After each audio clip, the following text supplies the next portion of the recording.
चलिए, आज का हमारा टॉपिक है फिर श्रोडिंगर वेव इक्वेशन। तो जैसा हम बता रहे थे कि श्रोडिंगर इक्वेशन जो है ये पार्टिकल का एग्जैक्ट बिहेवियर कैलकुलेट करने के लिए श्रोडिंगर ने डेवलप की। तो ये एक तरह से इक्वेशन ऑफ मोशन है वेवी पार्टिकल की। तो हम यहाँ पर लिख सकते हैं इसकी डेफिनेशन के तौर पर, it is a differential type equation of motion for wavy particles. लिख लीजिए आप भी ये एक लाइन जो है श्रोडिंगर इक्वेशन के बारे में। It is a differential type equation of motion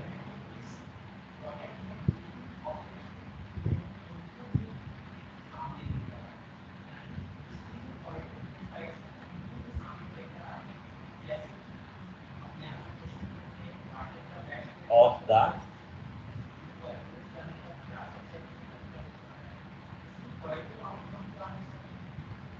matter waves or wavy particle.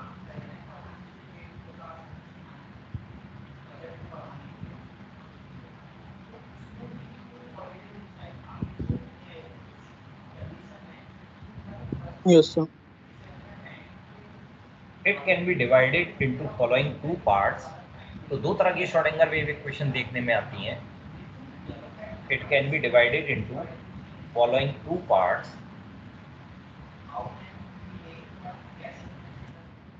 Schrodinger's time independent wave equation.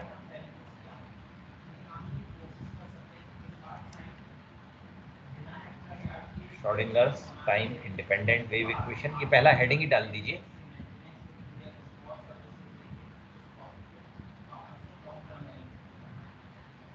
और दूसरी होती है time dependent wave equation.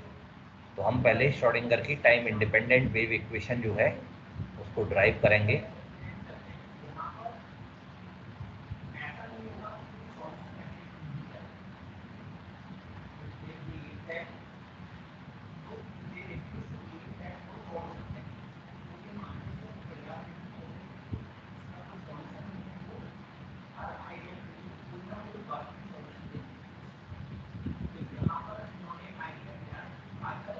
Wave equation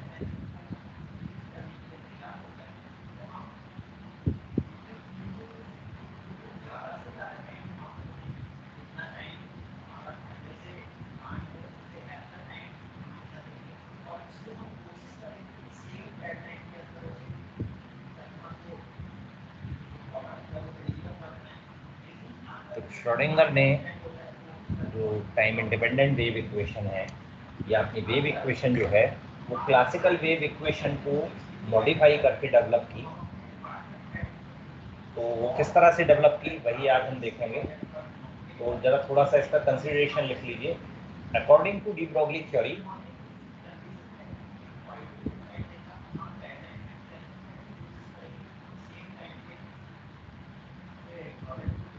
according to de Broglie theory,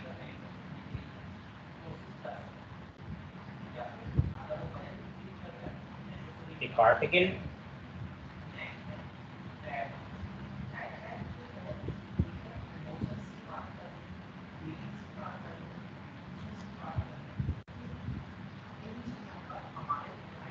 of mass m, a particle of mass m is always associated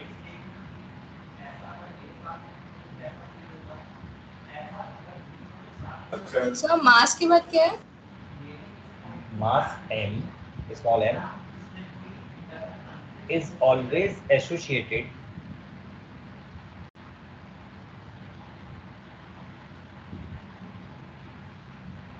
with a wave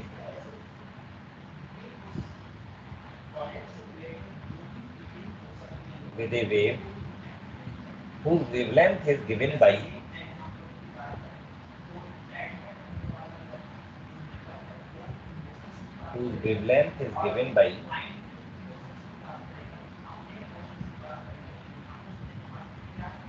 lambda equals to h over m p, continuation में ही लिखेगा lambda equals to h over m P.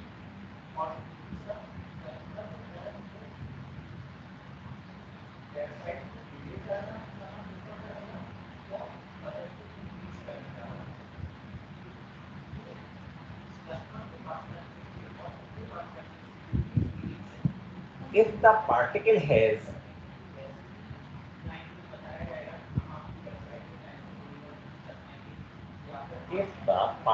has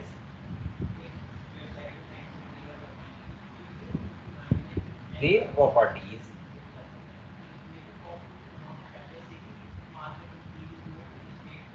if the particle has wave properties, it is expected that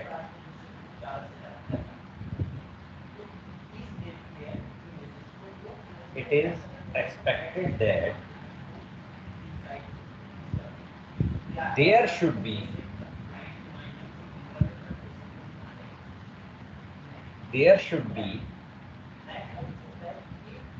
some sort of wave equation. There should be some sort of wave equation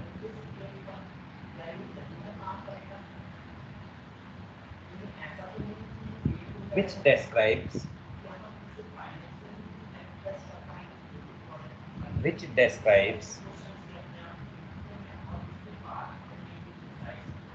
the behavior of the particle.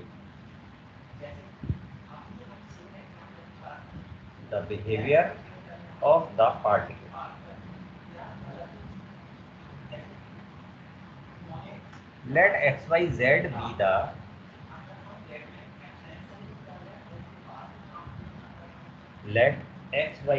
be the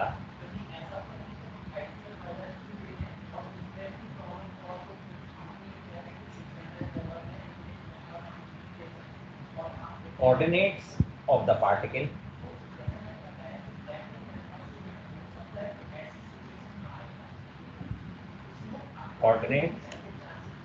of the particle, and psi.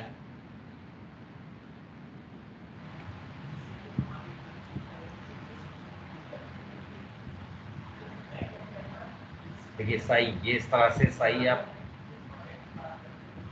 Wave function इसको बोलते हैं Sai. Yes, sir. तो Sai the wave displacement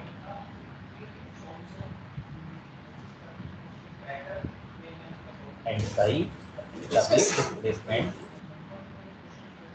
for the de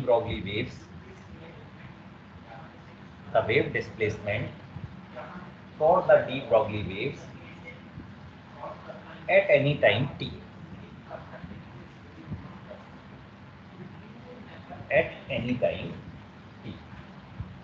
तो देखिए जरा 2 minute इसको भी समझ लें कि जो वेव इक्वेशन होगी, जैसा मैं अभी बता रहा था आपको कि वो in terms of Sai develop करते हैं हम। साई जो है वो पार्टिकल का किसी पर्टिकुलर टाइम पर पीरियोडिक डिस्प्लेसमेंट जो है उसको बताता है। साई जो है किसी भी पर्टिकुलर टाइम पर पार्टिकल का जो पीरियोडिक डिस्प्लेसमेंट है उसको बताता है। तो साई किस तरीके का होना चाहिए, क्या इंटरप्रिटेशन है साई का, तो यहाँ पर जरा ये 2-3 बातें नोट करने की हैं कि जब हम श्रोडिंगर इक्वेशन को सॉल्व करेंगे, क्योंकि साई ही उसका बिहेवियर प्रेडिक्ट करेगा, तो साई के बारे में ये बातें मालूम होना ज़रूरी है। जैसे साई जो है वो सिंगल वैल्यूड होगा, फाइनाइट होगा और कंटिन्यूअस होगा। सिंगल वैल्यूड होगा, फाइनाइट होगा, कंटिन्यूअस होगा।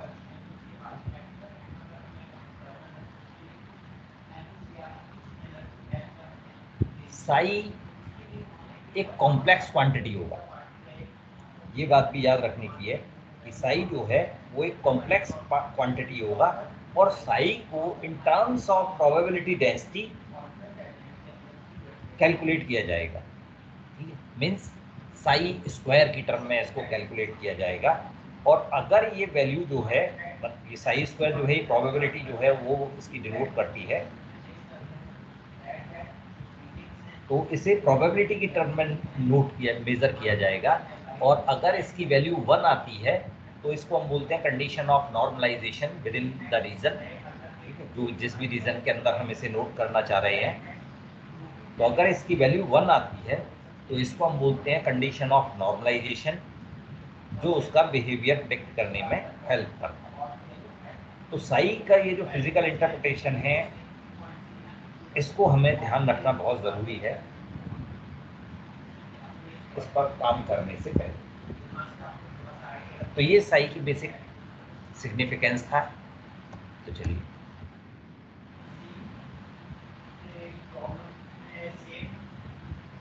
हाँ, तो अब चलिए काम करना शुरू करते हैं, श्रोडिंगर इक्वेशन को डेवलप करते हैं। The classical differential equation, the classical differential equation of wave motion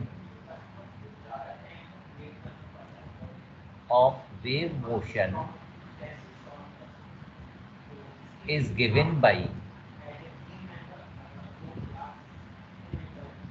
del 2 psi over del t square equals to v square del 2 over del x square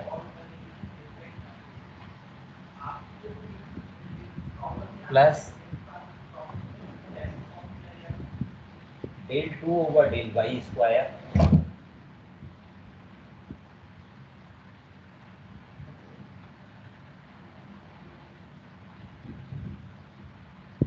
plus del 2 over del z square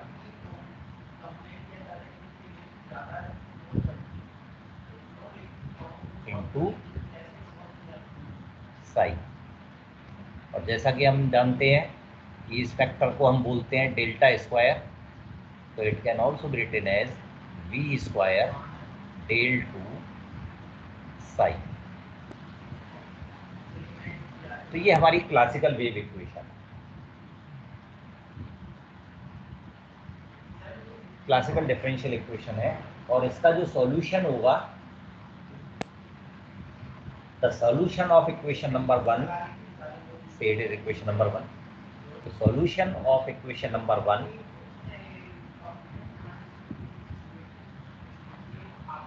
can be written as, इसका जो solution है वो इस form में लिखा जाएगा, क्योंकि complex quantity होती है, मीन्स आयोटा की टर्म में होगा x y z t equals to psi naught, ये वेव का एम्पलीट्यूड बना, एक्स वाई जेड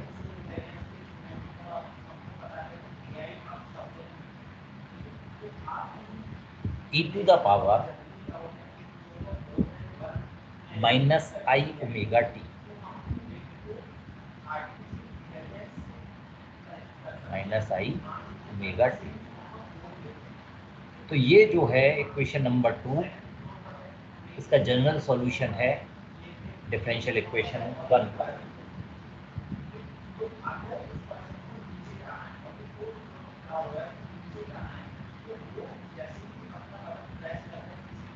और इसको हम शॉर्ट में इस तरह से भी लिख सकते हैं, और तो इसको इक्वेशन नंबर 2 ना देखें, ये चलो इक्वेशन 2 जाने देते हैं। और इसको इस तरह भी लिख सकते हैं, psi equals to psi naught e to the power, position और टाइम कोऑर्डिनेट ये अंडरस्टूड है, इसको शॉर्ट में इस तरह से लिख देते हैं इक्वेशन नंबर 2 को, से इट इज इक्वेशन नंबर 3।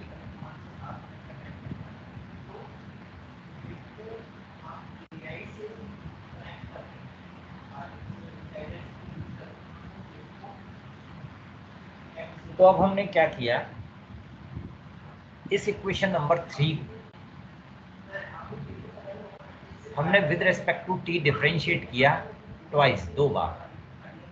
तो डिफरेंशिएटिंग इक्वेशन नंबर 3 लिख लें इस लाइन को, क्योंकि लिखने में तो मुझे बहुत ज़्यादा वो लगेगा।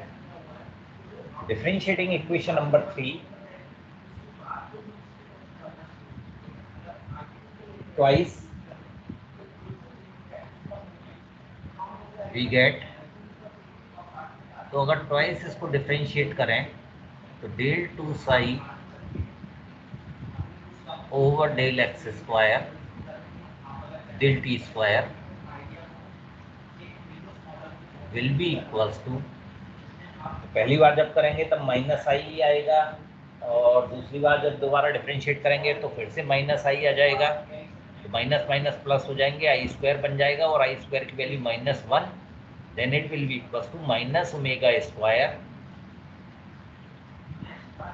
साई नॉट तो कांस्टेंट रहेगा क्योंकि ये विद रेस्पेक्ट वो इंडिपेंडेंट ऑफ टी है, psi naught e to the power minus i omega t, ये वैल्यू आएगी डबल डिफरेंशिएशन करने पर with respect to.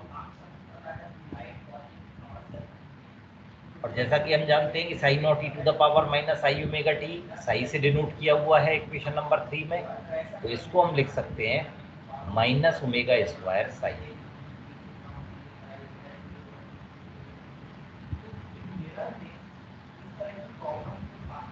Minus omega square psi, से इट इज इक्वेशन नंबर 4। तो del 2 psi over del t square की value जो है minus omega square psi आई, और इस वैल्यू को उठाकर अगर हम इक्वेशन नंबर 1 में रख दें तो from equation 1 and 4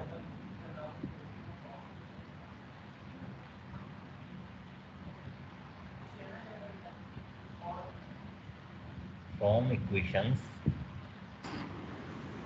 1 and 4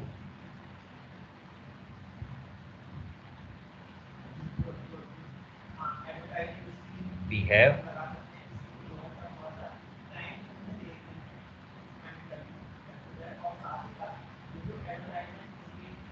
minus omega square psi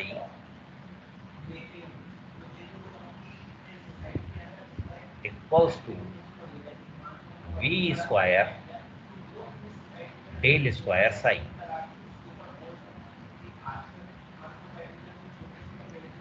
or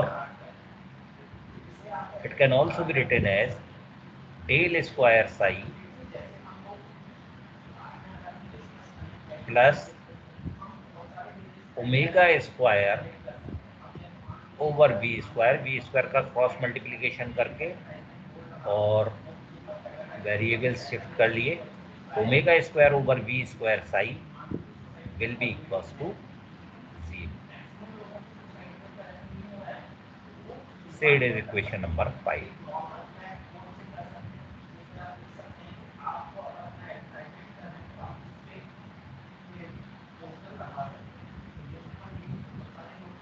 तो इस फॉर्म में ये इक्वेशन नंबर 1 कन्वर्ट हो गई। ओमेगा की वैल्यू हम जानते ही हैं,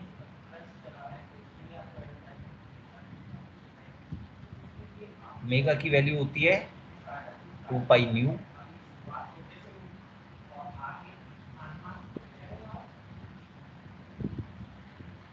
और न्यू v इक्वल्स टू होता है न्यू लेमडा, तो nu will be equals to v over lambda, तो न्यू को हम रिप्लेस कर सकते हैं v बाई लेमडा से,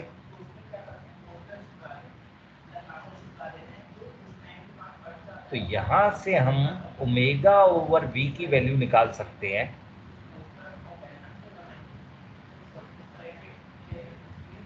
ये आएगा 2 pi over lambda, omega over v की वैल्यू 2 पाई ओवर लेमडा। इस वैल्यू को हम रख सकते हैं इक्वेशन नंबर 5 में,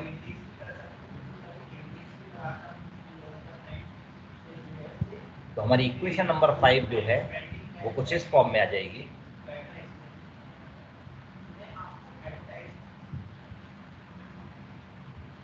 therefore del square psi plus 4 pi square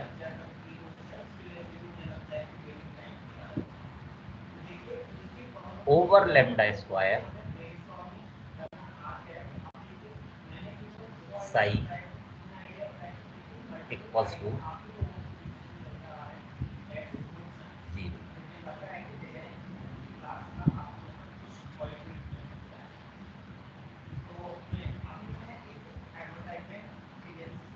इस फॉर्म में ये इक्वेशन आ गई।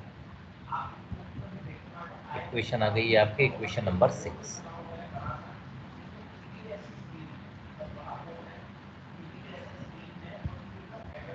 लैम्डा इक्वल्स टू हम जानते हैं डी ब्रोगली वेवलेंथ। देखिए अभी तक इक्वेशन नंबर 6 तक ये वेव की इक्वेशन है। अब इसमें जैसे ये लैम्डा आया, श्रोडिंगर ने इस लैम्डा को रिप्लेस कर दिया डी ब्रोगली वेवलेंथ से, H/mv से। तो ये इक्वेशन कन्वर्ट हो गई। देखिए वेव की इक्वेशन है और इस इक्वेशन में अब मास आ गया, L2 psi plus 4 pi square m square v square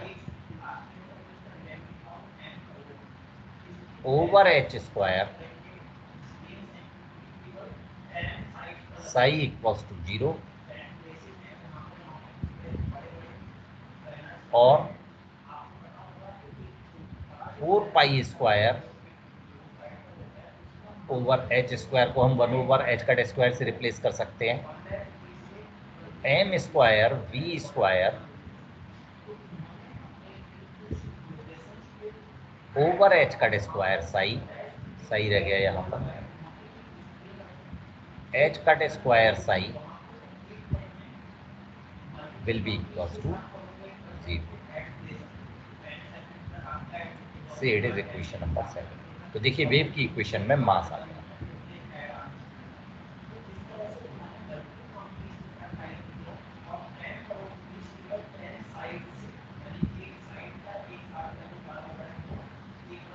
चलिए तो यहाँ पर अब हम एक और कंसिडरेशन कर सकते हैं। If E is the total energy of the particle, हम ये कंसीडर कर रहे हैं E जो है total energy of the particle है, and V is the potential energy of the particle.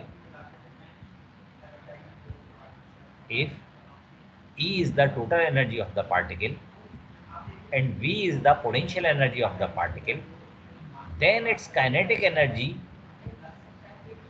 can be written as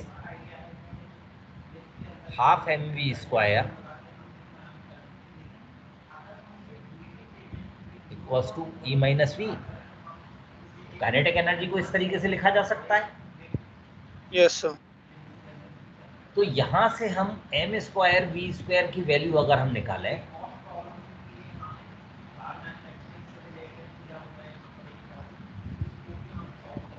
then it will comes out 2m E minus V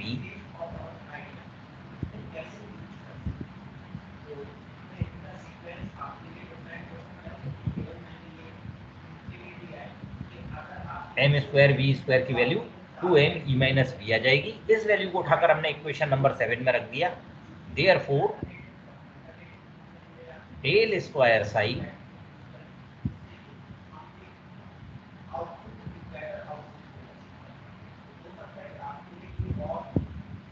plus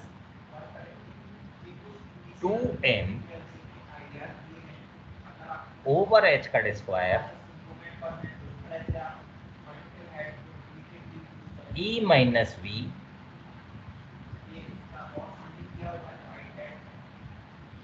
psi equals to 0। Equation number 8। This is the Schrodinger's time independent wave equation. ये Schrodinger की time independent wave equation है। Independent और dependent से मतलब है कि जहां पर पोटेंशियल, क्योंकि पार्टिकल है, देखिए पार्टिकल जिस माहौल में रहते हैं वहां पोटेंशियल एनर्जी या पोटेंशियल होता है, फील्ड होता है। तो अगर वो पोटेंशियल जो है टाइम का डिपेंडेंट फंक्शन है तो time dependent wave equation use होगी, और अगर वो टाइम का इंडिपेंडेंट फंक्शन है पोटेंशियल तो टाइम इंडिपेंडेंट इक्वेशन यूज होगी। तो ये जो इक्वेशन नंबर 8 है ये time independent wave equation, it is the Schrodinger's time independent wave equation.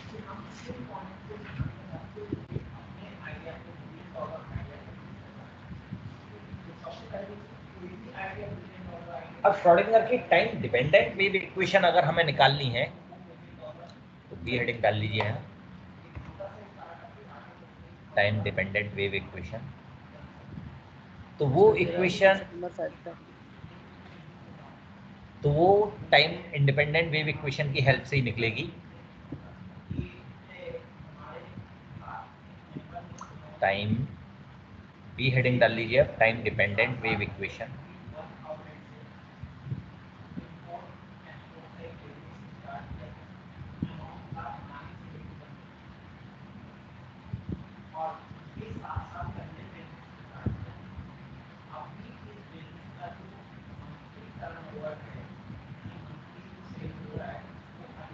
तो टाइम डिपेंडेंट वेव इक्वेशन को डेवलप करने के लिए हमने क्या किया,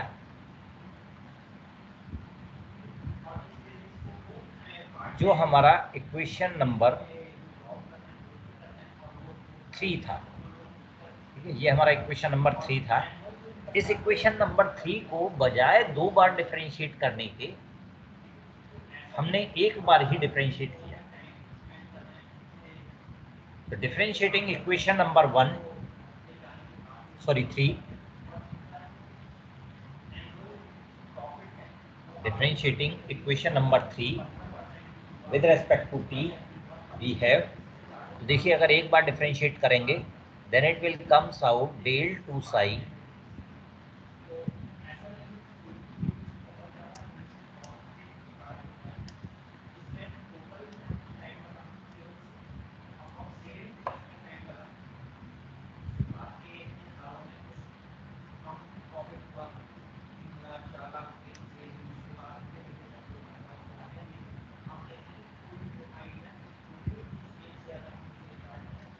del psi over del T.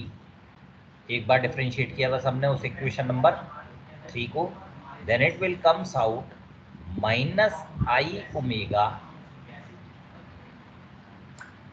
Sai not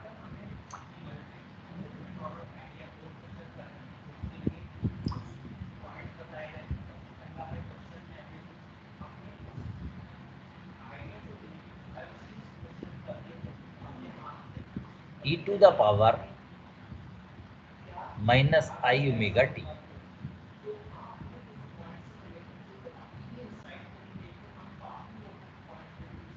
या हम इसको लिख सकते हैं इस तरह से माइनस आई ओमेगा साई, क्योंकि साई की वैल्यू जो है वो psi naught e to the power minus i omega t. और इसको हम इस तरह भी लिख सकते हैं माइनस आई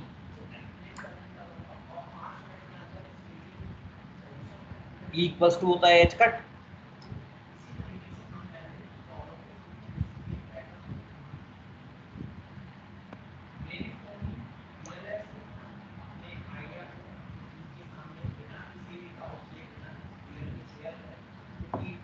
तो ओमेगा इक्वल्स टू हो जाएगा ई over h cut.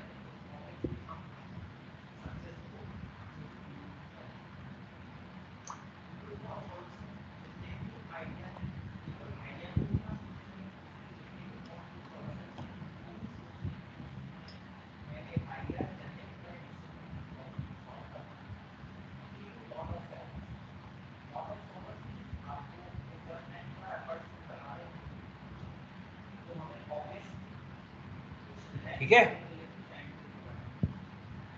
Yes, sir. Yes, sir.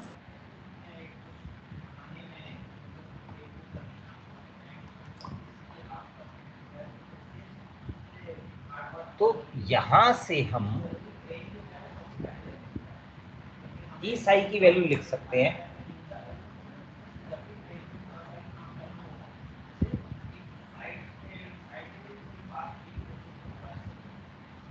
यहाँ से हम ई साई की वैल्यू लिख सकते हैं, ई साई इक्वल्स टू, देखिए ये माइनस है यहाँ पर, तो -1 को हम लिख सकते हैं 1/i², तो 1/i² लिखेंगे तो i से i कैंसिल हो जाएगा, तो ये हम इस तरह से क्रॉस मल्टीप्लिकेशन करके ई साई की वैल्यू निकाल सकते हैं, i h cut del psi over del T.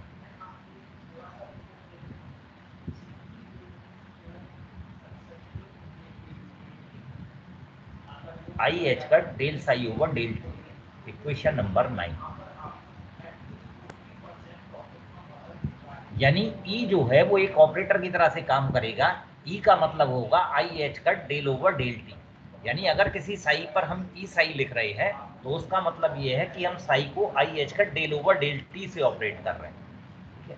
इसको एनर्जी ऑपरेटर बोलते हैं, तो ये ऑपरेटर की तरह से काम करेगा। तो ई की ये वैल्यू, ई ऑपरेटर की ये वैल्यू हम इक्वेशन नंबर 9 में रख सकते हैं। तो from equation 8 and 9 we have, from equation 8 and 9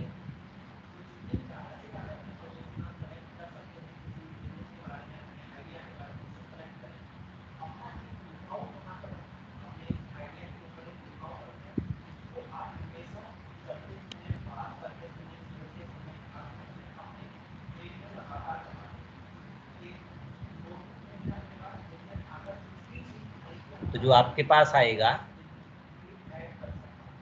del two psi plus 2m over h cut square i h cut del psi over del t, sorry psi नहीं, psi तो बाहर है, del over del t minus v psi equals to 0। तो इस equation को अगर हम simplify करें, means i h cut del over del psi over del t को राइट साइड ले जाएं, तो ये इक्वेशन कुछ इस तरह से बन जाएगी, minus h cut square over 2m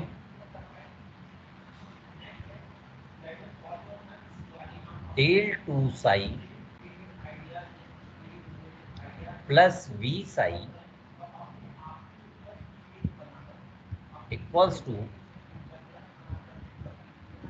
आई एच कट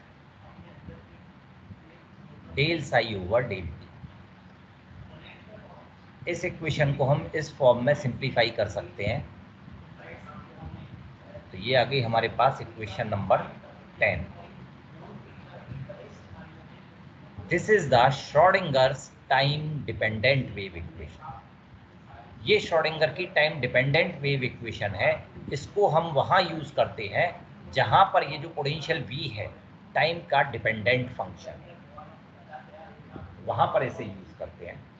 और इसको हम इस फॉर्म में भी लिख सकते हैं, इस इक्वेशन को और सिंपल फॉर्म में भी लिखा जा सकता है, h psi equals to e psi. Time dependent equation को h psi equals to e psi की फॉर्म में भी लिखा जा सकता है। आपको मालूम ही है ई साई जो है ये एनर्जी ऑपरेटर है, ई जो है, और एच जो है इसको हम बोलते हैं Hamiltonian operator, where h equals to, h की जो वैल्यू होती है ये होती है minus h cut square over 2m del square plus v, इसको हम बोलते हैं हैमिल्टोनियन ऑपरेटर, इज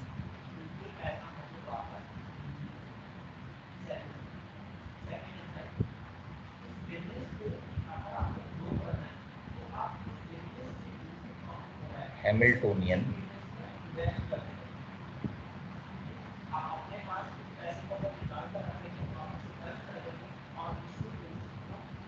ऑपरेटर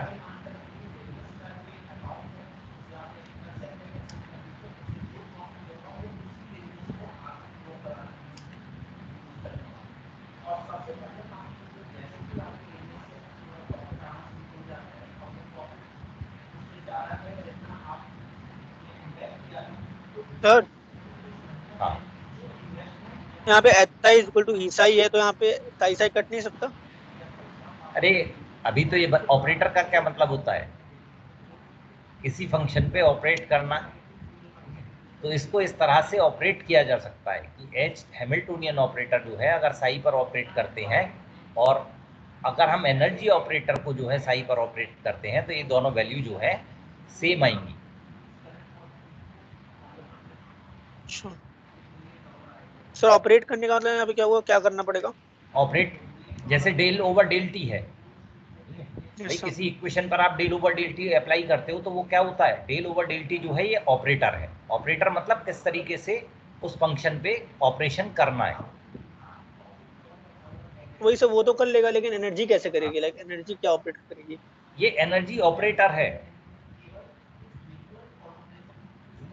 तो अगर आपको एनर्जी ऑपरेटर को कहीं पर यूज करना है तो आप उसमें एच कट का डेल ओवर डेल टी निकालेंगे और उसके बाद आई एच कट का मल्टीप्लाई कर देंगे, तो वो जो है आपका एनर्जी ऑपरेटर बन जाए कहलाएगा। एक मिनट रुको, अच्छा एनर्जी ऑपरेटर,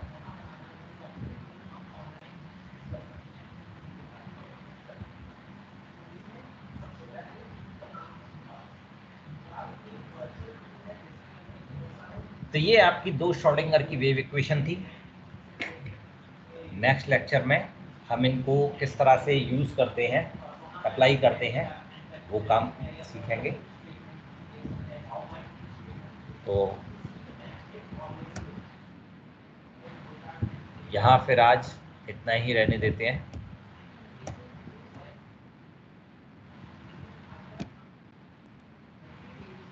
हाँ